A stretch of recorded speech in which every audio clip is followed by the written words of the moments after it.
রাজধানীতে উন্নত ও সমন্বিত পরিবহন নেটওয়ার্ক সিস্টেম প্রতিষ্ঠায় ৬০০ বাস কেনার পরিকল্পনা হাতে নিয়েছে সরকার।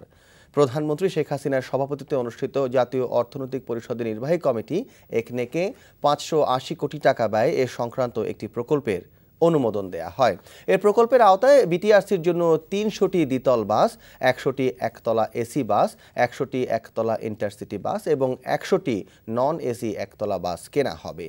প্রকল্পটিতে ভারতের প্রকল্প সাহায্য হিসেবে ৪৩৪ কোটি টাকা ধরা হয়েছে।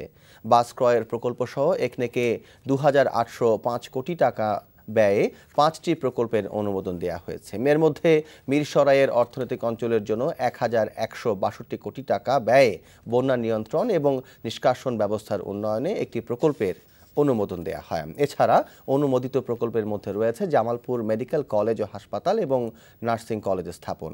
এ প্রকল্পের ব্যয় ধরা হয়েছে ৭১৬ কোটি টাকা।